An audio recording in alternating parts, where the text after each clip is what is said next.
Bestie! Good afternoon. May problem ako mga besties. Hindi ko alam kung good problem ba to or ano. Honey! Char. Itong mga besties, problema ko ngayon.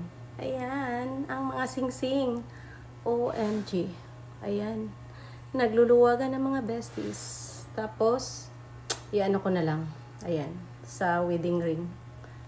Alalay na lang. Sino ba dito yung mga married couple? Relate. Akala ko sa belly fats lang ang papayat. Pati din pala sa daliri mga besties. Ayan.